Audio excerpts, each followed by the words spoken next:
સુરતના વિકલાંગ બૌદ્ધિક અસમર્થ લોકોને સરકારના જાહેર વિતરણ પ્રણાલી હેઠળ રાશન મંજૂર કરવા કતારગામના ધારાસભ્યએ સીએમને પત્ર લખી રજૂઆત કરી છે।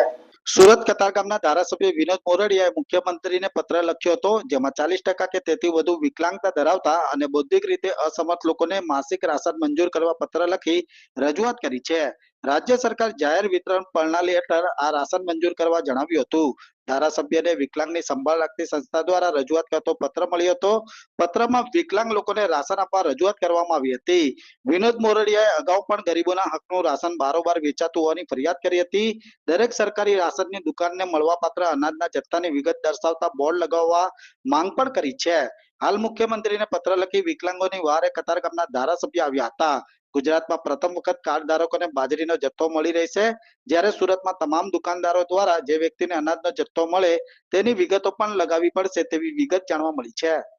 જે વિકલાંગ હોય છે એવા લોકોને જે ખાદ્ય સરકારનો જે નિયમ છે એમાં 40%થી વધારે જે લોકો દિવ્યાંગ હોય છે એમને અનાજનો કોટો ફાળવવામાં આવે છે।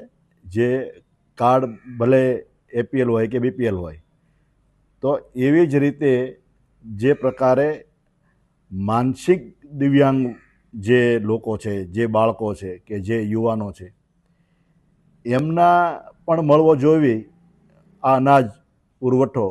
એના માટેની માવજત ચેરિટેબલ ટ્રસ્ટ દ્વારા મને રજૂઆત કરવામાં આવી અને વાંચતા મને એવું લાગ્યું કે આ પ્રકારના દિવ્યાંગ તો દિવ્યાંગ જ છે, વિકલાંગ તો વિકલાંગ જ છે, ચાહે માનસિક હોય કે શારીરિક હોય।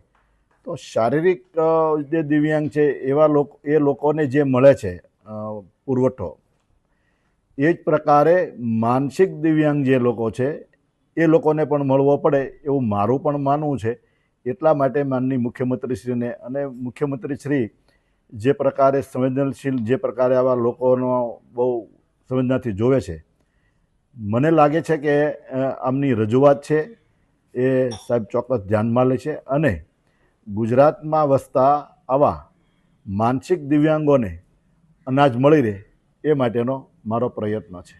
સાહેબ, આ તો માનસિક જે દિવ્યાંગોની વાત છે, પણ લેભાગુ તત્વો લોકોનું પણ ખાઈ જતા હોય છે, તેવા સામે કઈ રીતની કાર્યવાહી અને આવા જરૂરિયાતમંદોને પૂરતો અનાજનો જથ્થો મળવો જોઈએ? એ અલગ બાબત છે કે જે લેભાગુ તત્વો હોય એ લેભાગુ તત્વો માટે તો સરકાર કામગીરી કરી રહી છે, એવું કોઈ ધ્યાનમાં આવે તો। અગાઉ આપને ખ્યાલ છે અને આગામી દિવસોમાં આવતા વીકમાં પણ એના માટે જ અમે એક મિટિંગ બોલાવી છે, એના ડીએસઓને બોલાવ્યા છે અને એક મિટિંગ કરવાનો છું। અને એમાં પણ જે પ્રકારે મેં આગળ રજૂઆત કરી હતી, આવનારું અનાજ વિતરણ થશે ત્યારે તમામ દુકાનો ઉપર એ મળવાપાત્ર અનાજમાં અંદર અનાજ હોય કે તેલ હોય કે ખાંડ હોય, કઠોળ હોય, જે હોય એને વખતો વખત એને બોર્ડ લગાવવામાં આવશે।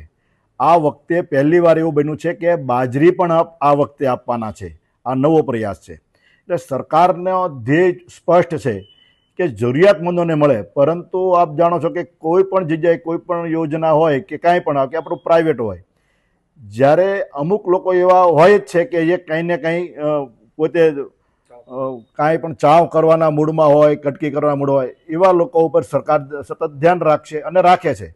છતાં પણ જે દિવ્યાંગ લોકો છે એને મળવાપાત્ર એમાંથી કોઈ કટ ન થવું પડે, દિવ્યાંગ લોકોને પૂરતું મળી રહેવું પડે, એ માટેનો સરકારનો પ્રયાસ છે।